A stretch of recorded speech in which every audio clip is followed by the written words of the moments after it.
Disclaimer से शुरुआत करना बेहतर रहेगा क्योंकि यह वीडियो बिहार के उन चोर नेताओं के लिए है जिन्होंने बिहार की जनता को ढोलक समझ लिया है। जो जिधर से आता है 2 राउंड बजाकर चला जाता है और बिहार की जनता बस देखते रह जाती है। आप गौर करिएगा, बिहार विधानसभा 2020 के चुनाव के बाद हमारे नेताओं ने कितने विकास की बात की है और आज ये वीडियो बनाना इसलिए जरूरी है ताकि आपको हम वो वाक्या बता सके जिसके माध्यम से आप ये समझ जाएं कि हमारे निर्लज नेताओं को सिर्फ और सिर्फ कुर्सी से मतलब है और विकास कौन से पक्षी का नाम है ये लोग नहीं जानते हैं। अब नमस्कार, मेरा नाम प्रशांत राय है और आप जनता जंक्शन देख रहे हैं। शुरुआत करते हैं नीतीश जी से। नीतीश जी ने जब राजद को छोड़कर भाजपा से हाथ मिलाया था तो यह कहा था कि हम बिहार के विकास में रोड़ा आने वाले हर व्यक्ति को छोड़कर उस व्यक्ति को अपनाएंगे जो बिहार को विकास के पथ पर ले जाएगा। आज उसी भाजपा के साथ नीतीश कुमार की पार्टी की तू मैं हो रही है। नीतीश कुमार की पार्टी के उपेंद्र कुशवाहा संजय जायसवाल को अनाप शनाप बोल रहे हैं और संजय जायसवाल नीतीश कुमार की पार्टी को अनाप शनाप बोल रहे हैं।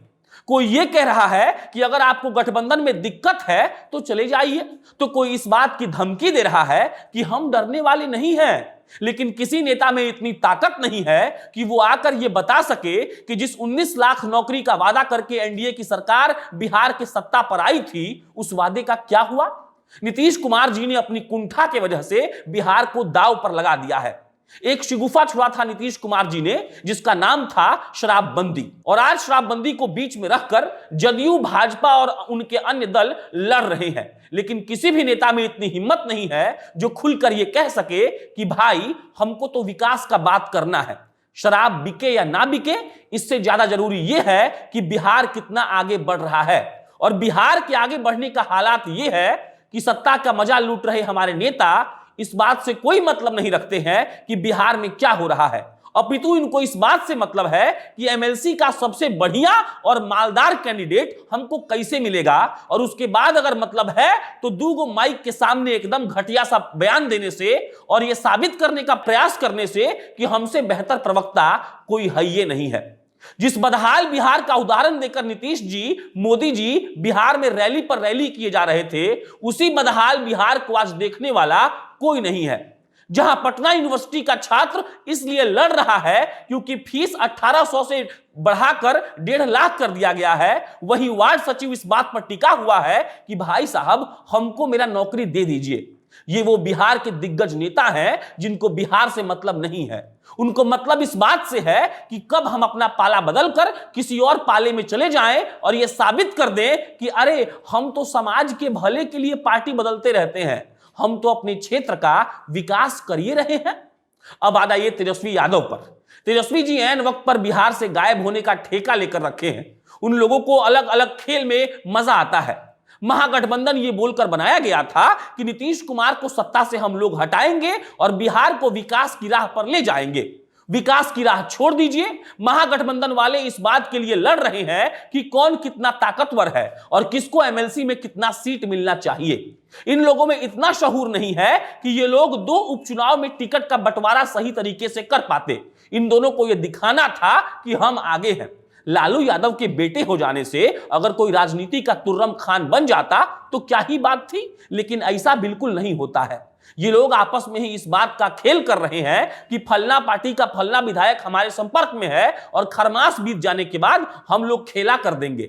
इनको इस बात से कोई मतलब नहीं है कि असली विपक्ष की भूमिका क्या होती है, और अगर मतलब होता तो एक शराबबंदी को छोड़कर ये लोग नीतीश कुमार से 100 और सवाल पूछ सकते थे, लेकिन ये लोग ऐसा नहीं कर रहे हैं।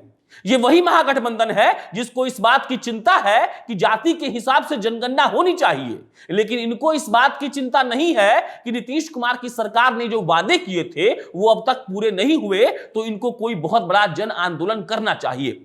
बिहार का महागठबंधन महाठग निकल चुका है।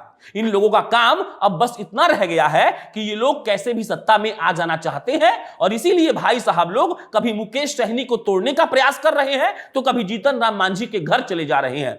ये लोग रोज इनविटेशन कार्ड भेज रहे हैं मानो इनके घर किसी की शादी हो और ये एकदम से चाहते हो कि वो आदमी शादी में आए। लेकिन इतना सब करते हुए भी ये लोग अपना वो मूल उद्देश्य भूल चुके हैं जिसके लिए बिहार की जनता ने इनको विपक्ष की भूमिका दी थी। और जब जब बिहार को विपक्ष की जरूरत पड़ती है तब तब तेजस्वी जी सेलिब्रेशन के लिए कहीं चले जाते हैं। आज जब पटना यूनिवर्सिटी के बच्चे चिल्ला रहे हैं, वार्ड सचिव अपना नौकरी मांग रहा है, बेरोजगारी अपनी चरम पर है, कोरोना से अस्पतालों का हालत खराब है, तो किसी भी नेता में इतना दम नहीं है कि जाकर इस सब को देख सके।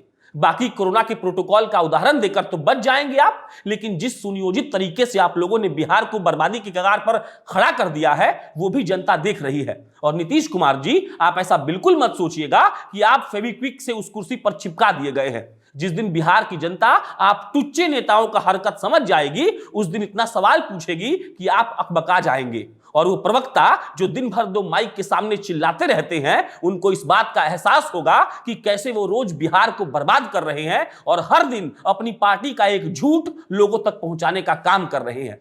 बिहार बदलेगा कि नहीं ये हमको नहीं पता, लेकिन ये हमको पता है कि इन लिच्चर नेताओं ने बिहार का बंटाधार कर दिया है। धन्यवाद।